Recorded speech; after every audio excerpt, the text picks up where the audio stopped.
Welcome to Beyond the Competition, the SAE University Programs Podcast. Hey guys, welcome back to the show. I'm Mike Sorg, the media and podcast producer for the SAE University Programs. And with me in the studio, we're doing all the note before you goes this week. It's Scott Schultz, from CDS Action News. Hey, everyone. Hey. Hey, Mike. Are you excited for finding out what's happening in Aero Design West here? I am. I want to know what I need to know before I go. That sounds like the title of this week's podcast. We have with us on here, of course, we did a version of this last month for the Aero Design West competition, but we are happy to have with us, first of all, Zeke Bowden, the competition director for Aero Design West. How you doing, Zeke? Doing all right, Mike. How are you? Doing great. Excited to see what's going to be happening out there in Texas for this show. And also back with us is Glenn Cashion, the Airboss for your event, as you're very familiar if you've been out there on the flight line before. Mike, how you doing? There you go. Look at you. He's dapper today. I like this. And of course, there's going to be, if you catch this on the podcast version of this, the audio only, there is going to be a video version of this on the YouTube channel if you're not subscribed over there. And there are slides that are going to be a part of this discussion here today, and a lot of visuals, especially when it comes to the maps and positioning and things when we get to that. So we'll get right into it here. Zeke, tell me, what do we need to going into this event? Welcome, and thanks for attending. So we'll be Fort Worth this year will be the East 2025, and we're just going to give you a quick breakdown of everything to expect. Here's a quick overview of the organization that we're going to have out here at the Thunderbird Field. So on the far left, you can see our SAE counterparts. So both Brett Foley and Sarah Guffey, they will be out from SAE being in charge of registration and making sure that all teams are set up and ready to go. Also, as teams come up with any, questions or issues that may pop up throughout the event, these will be your direct lines of contact. So please go to them as you see them. In the middle, we have our core volunteer community that helps set up the rules, as well as our East and West organization competitions for the year. So, of course, you have myself and Jacqueline Mejia. Both of us are going to be the directors for the competition itself. So any other questions you have regarding how things work, how things are flowing, come find us. We'll be able to help. Lonnie, David, Mike, Dr. Ryan Reynolds, Tom Blakeney, and Josh Childs, they will all be throughout the event. And you can ask them any rules questions that come up or anything regarding how the weekend flows and things like that. And then Glenn, as we already know, is going to be our Airboss for the week, so he'll be in charge of all the flying. And then one quick item to note is you'll see the red hats here. That means that that person is on the rules committee. So if you have any rules questions at all, please go to a red hat. They're the only ones that can give you the actual true answer to the questions that you've got. And then on the far right, these are our counterparts from the Thunderbirds who have graciously allowed us to use their field. So they will be our hosts for the weekend. So Ronna Anderson, who's the Thunderbirds president, and then Sam Corlett, who's going to be our safety coordinator, as well as our pilot coordinator. So any issues that come up with the field itself, we'll direct you to them. Overall, SA, we look for a friendly competition, right? So what does that mean? 2025 is going to be our 39th year of Aero Design. We've been doing this for obviously quite a few years, and we continue to refine and improve the competition based on feedback we get from the students, as well as, trends that the industry is showing us. So we try and make the competition and the missions as close to what's going on in industry as possible. We want it to be extremely relevant.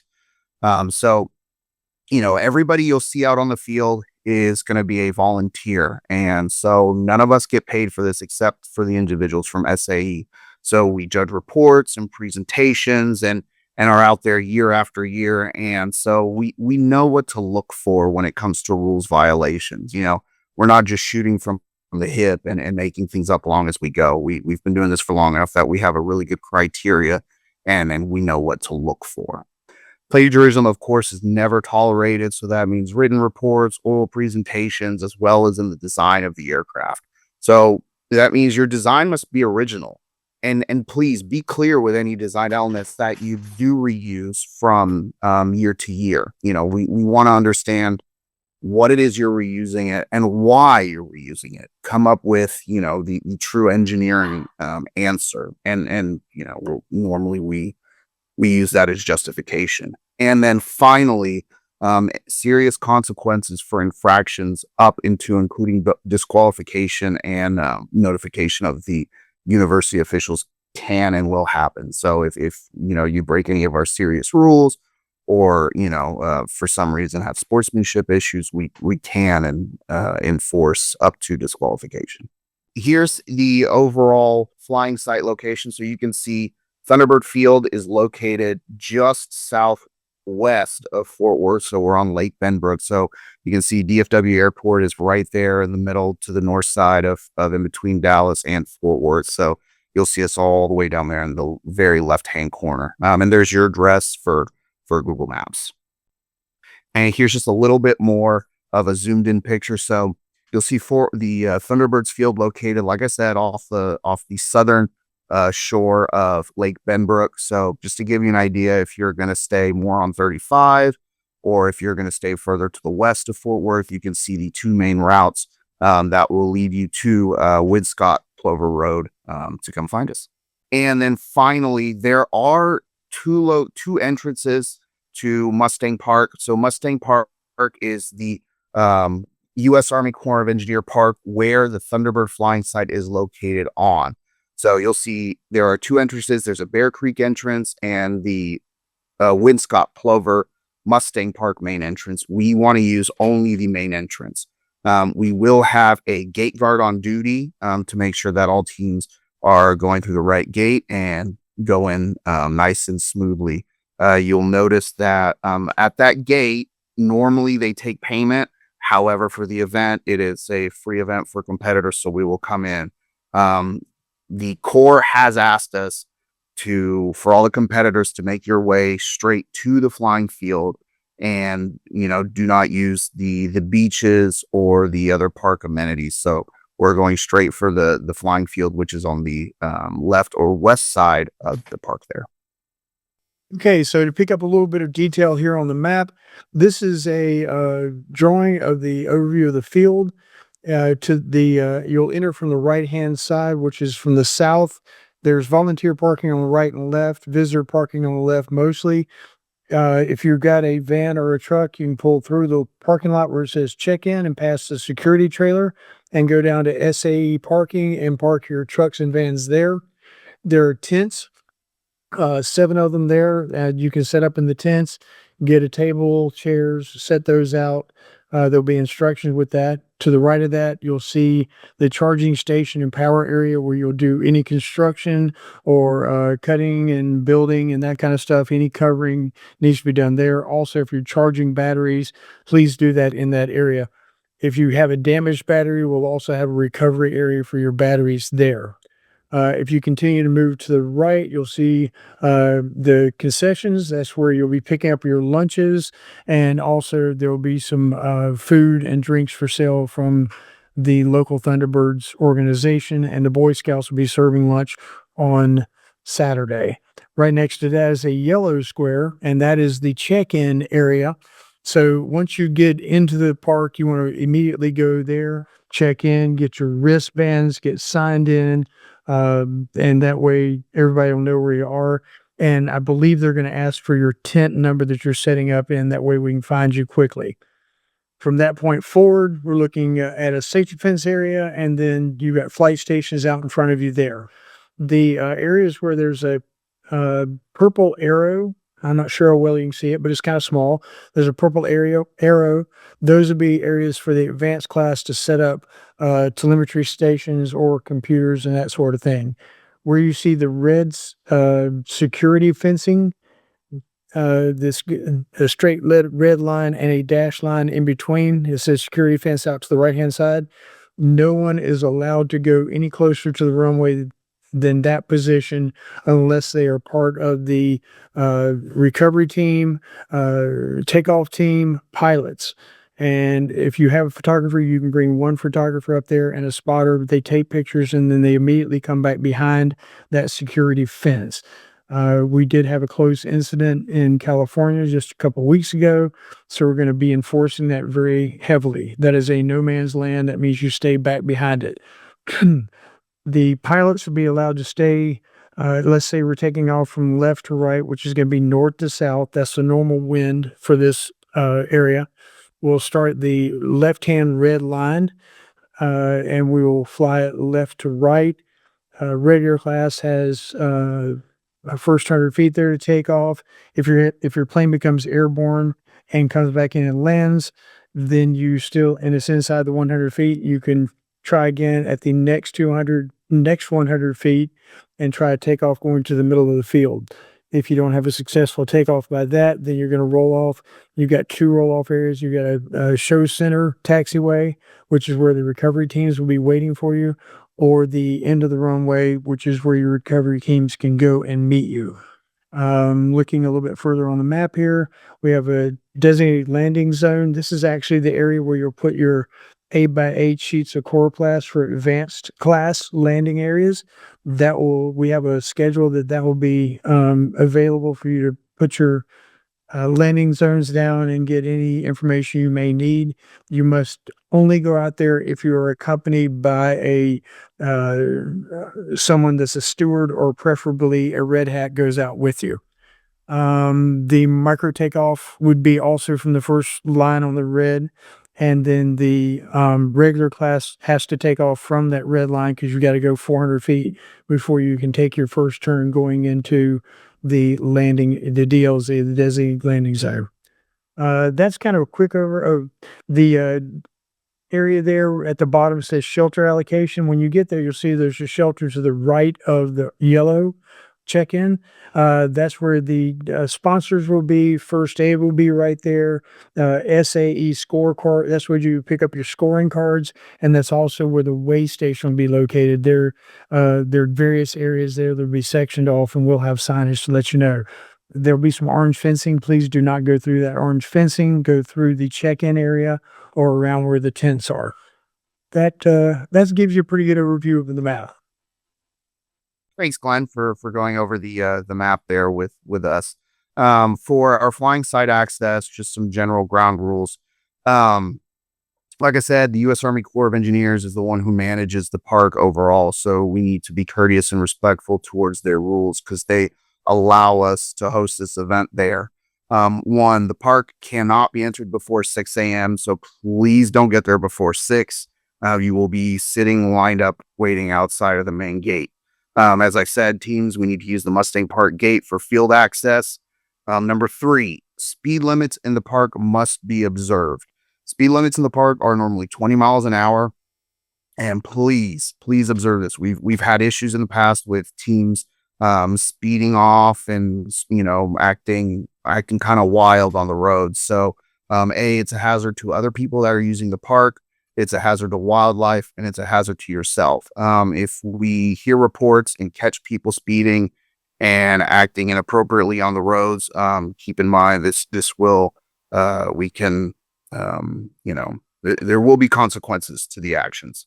So let's not do that. Teams that do not have their own vehicles must prearrange for their own reliable and scheduled transportation. The transportation must be at the field to pick up teams no later than 6 p.m. on Saturday and 3 p.m. on Sunday. So we won't provide any sort of transportation. So whether you use Uber, Lyft, please have that ready and have a plan in place.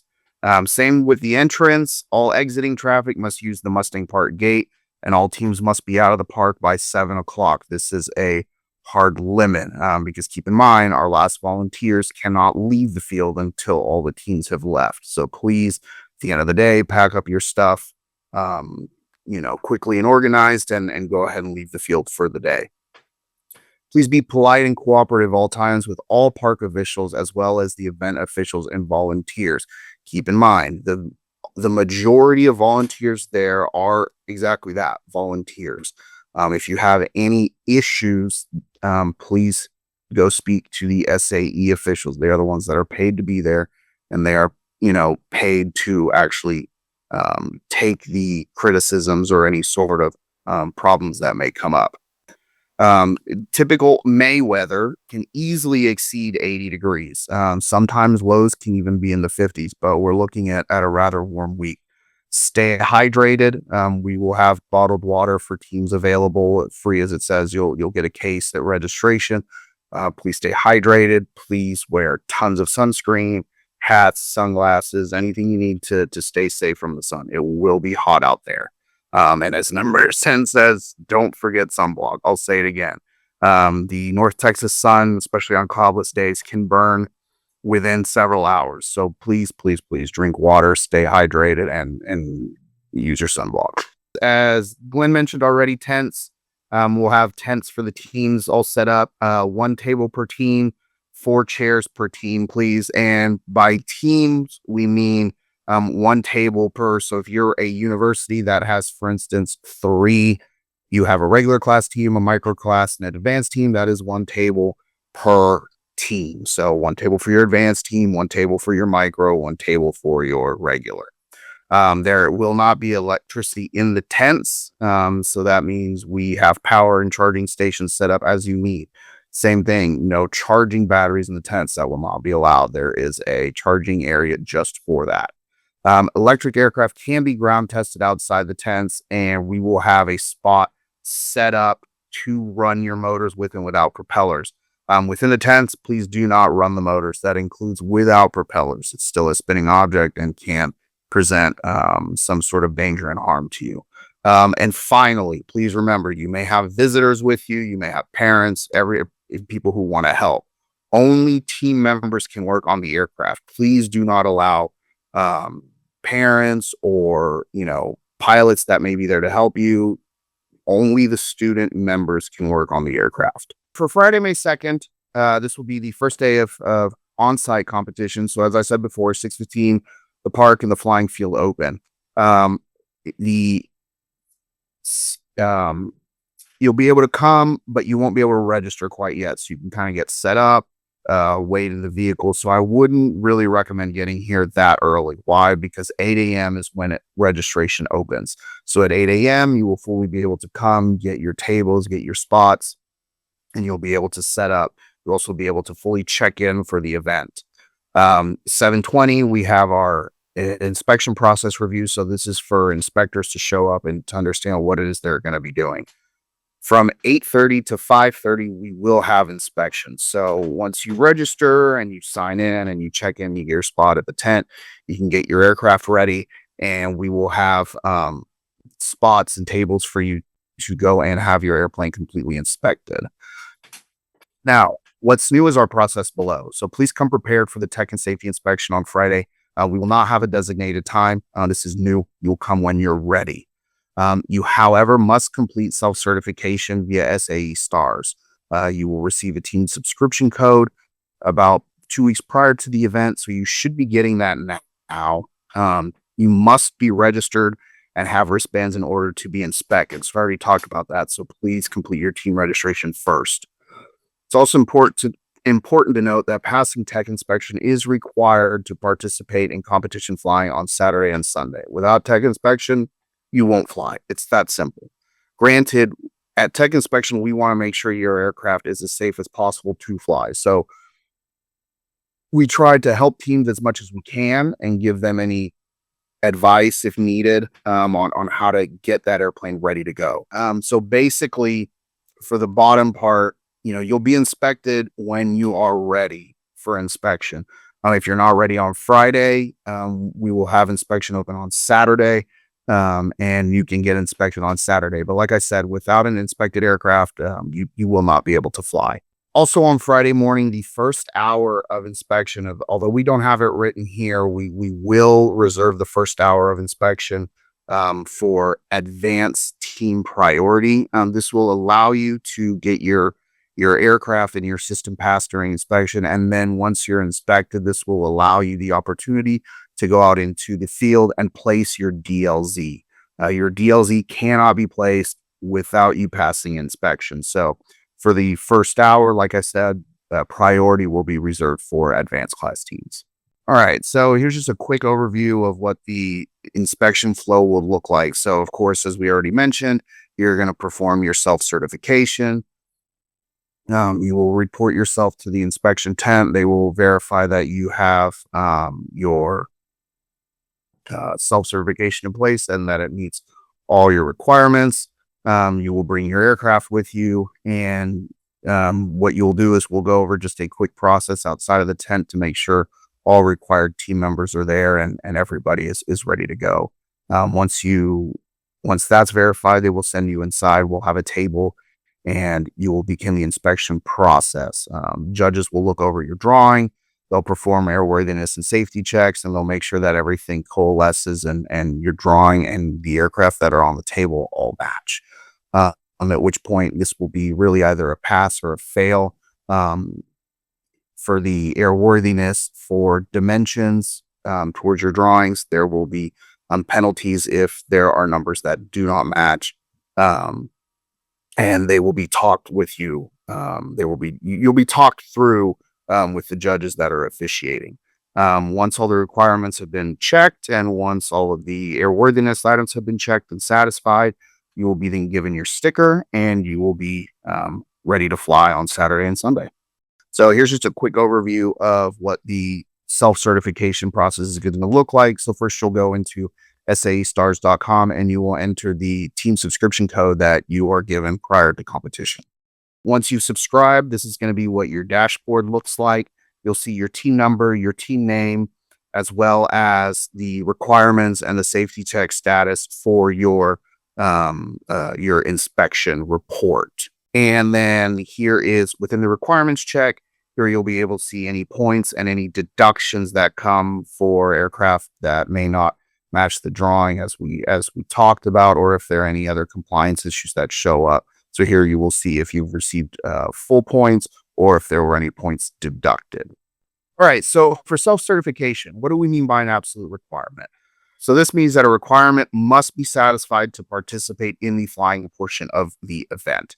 If the absolute requirement is to have a maximum wingspan of 10 feet, a team cannot skip this and elect to take penalty points and use a 20-foot wing instead. You will not be able to fly. You must meet all absolute requirements for the aircraft and for the class. And your absolute requirements will be clearly marked on the self-inspection screen. Finally, here's going to be our schedule of events for both Saturday and Sunday, May 3rd and May 4th, which are our flying portions of the competition. So for Saturday, just like Friday, the park will open at 6:15 a.m. Inspection and registration will both open at 7 a.m. So if you haven't registered yet, you can come and get it registered at that time. If you did not pass inspection on Friday, you can line up and be ready for inspection at 7 a.m. on Saturday. Also at 7 a.m., we will have our pilot safety briefing, which will be followed by the flight line staff briefing. For all pilots, this briefing is mandatory, and please be there on time. This is to ensure safety of all the participants as we move forward with the flying portion of the event. At 7:30, we'll have our flight stewards briefing and walkthrough. This will help the flight stewards prepare for what their duties will be for the day and better to understand exactly how they can help the teams move throughout the event. Flying will open at 8 a.m. As soon as the clock hits 8 a.m., we will begin flying. The flight line will open. Our flying session will be from 8 until noon during the morning. At noon, we will close the flight line and take a break for 12:30 for lunch. So, take this time to rehydrate, get some shade, cool down. At 12:30 sharp, the flight line will reopen until 5 o'clock. So we'll be flying all the way until 5. Once the clock hits 5, the flight line will be closed. So that means if there's an airplane at the air at 5 o'clock, as soon as that airplane lands, we are done for the day. Then on Sunday, the first half of the day is going to remain practically the same. 6:15, the field will open. 7 a.m. inspection will also open. So if you needed to get re-inspected for whatever issue, you can do that then. 7 a.m., once again, we will have another pilot safety briefing. And then at 7:30, we'll have our flight stewards briefing. The flight line will open at 8 a.m. sharp, and we will fly all the way until noon. So you've got 4 hours on Saturday to get your flights in. Once again, at noon, the flight line will close, and then that will be the end of flying for the competition. There will be a break for lunch, as well as a break to get set up for the awards ceremony. So from 1:30 to 2:30, we expect to have our awards ceremony to congratulate all the participants. And then finally at 3 o'clock will be the official close of the competition. So getting ready to fly. So what's that going to look like? So once the team has passed inspection, once you're ready to go, first step is to have one of your team members go and pick up your flight log and your flight ticket from SAE HQ. So Glenn already pointed that out on the map where that tent's going to be set up. So you will go there. So your flight log is the history of the aircraft flight. So this is all rounds that will, this is every single round that you've attempted and will attempt. You cannot fly without this log. Within the logs, there will be flight tickets. So this is used for scoring. So each flight attempt will be considered a flight ticket. Here we will write on the full score and any deductions and or DQs that may happen. Teams cannot earn points without this ticket. Once you have your flight log and flight ticket, you can proceed back to the pit area and you will collect your team and your aircraft. In order to get in line with your airplane, you have to have a flight log and a flight ticket. Once you're in line, this is where you will also pick up your flight steward. They will be the ones holding on to and handling the flight ticket throughout the process of lining the on-deck area and then the flight and returning back to scoring. Keep in mind at this time, really no repairs must be done in line. You really, really need to be ready to go. And as number 2 says, you must be ready to fly. So your flight ticket, flight log, safety glasses, arming plug, radios, pilots, and recovery crew, and your spotters for photography, all of that must be ready to go. So if you're not ready, please stay in the pit area to get ready.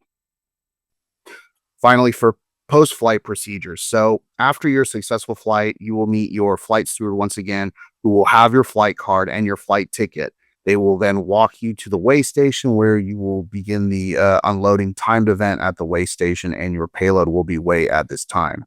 For unsuccessful flight attempts, your flight steward will return the flight log to HQ, so that way we can record an unsuccessful attempt, at which point you can, once that's logged and once that's done, you may be able to get reacquire that flight ticket and then get back in line. But once again, to be in line, you have to have a flight ticket. So please go get that first.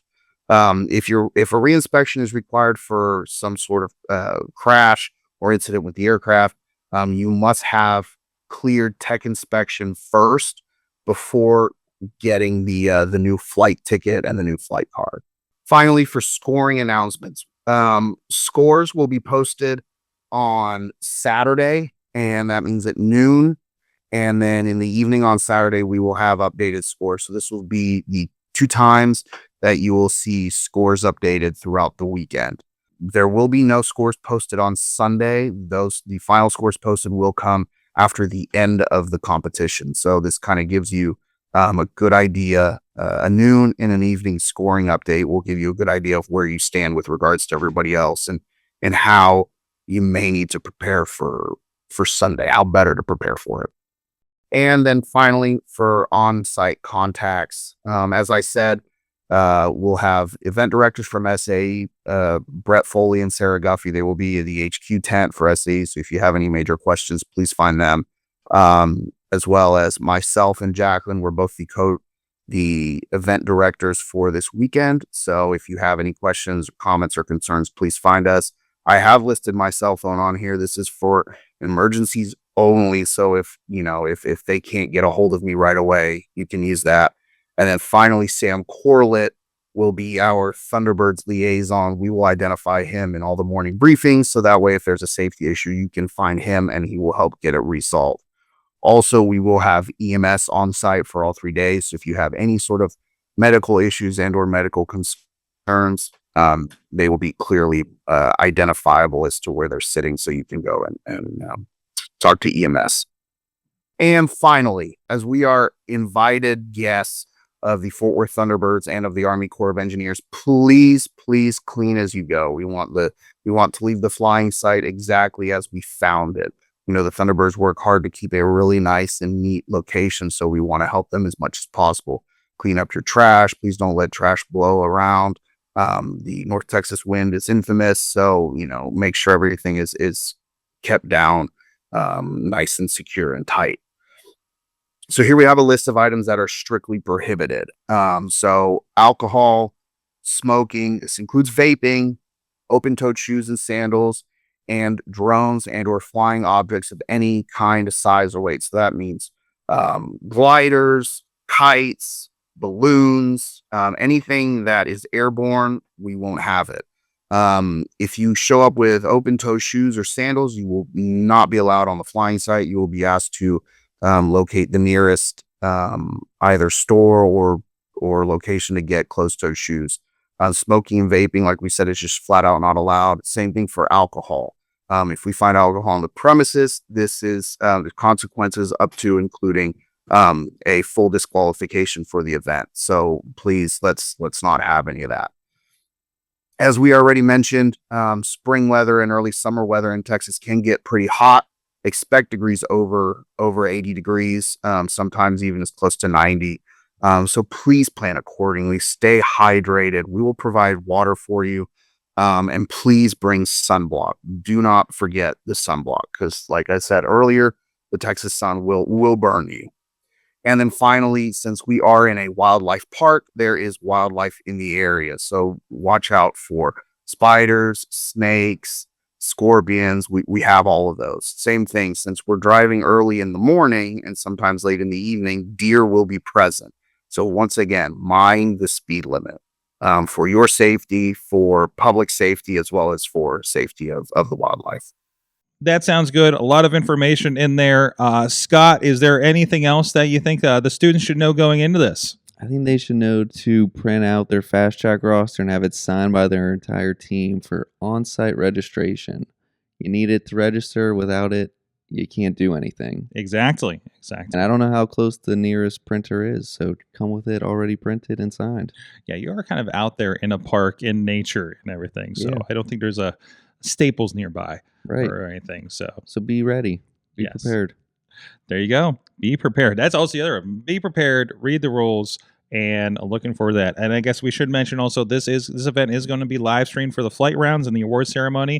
If you're unfamiliar, we did the same thing in California for Air Design West this year.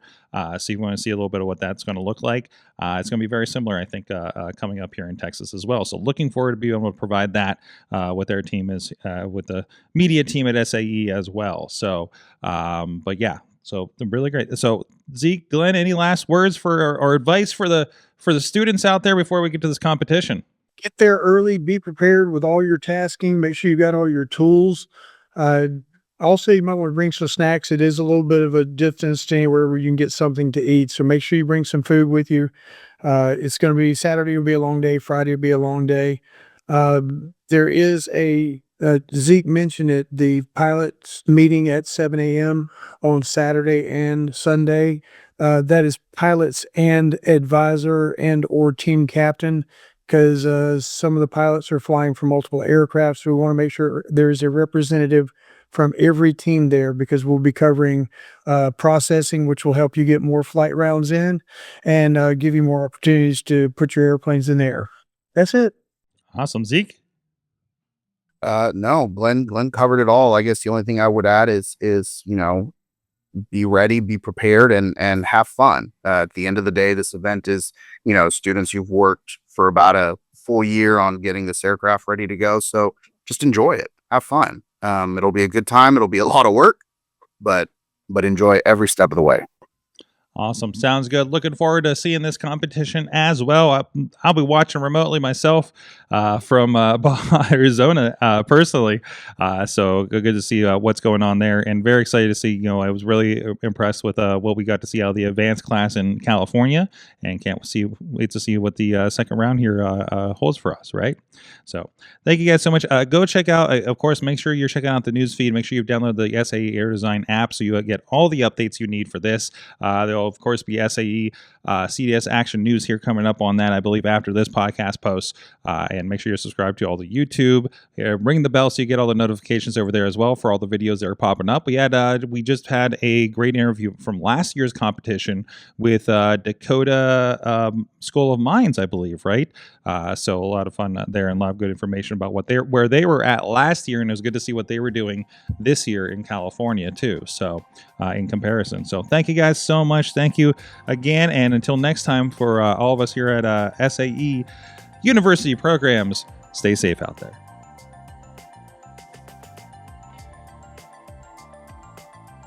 Thank you for listening to Beyond the Competition, the SAE University Programs podcast. Show notes for this episode can be found at beyondthecompetition.fireside.fm. Remember to stay tuned for updates on your competition's news feed or app, and follow SAE_University Programs on TikTok and Instagram. Stay safe out there, and we'll see you next episode.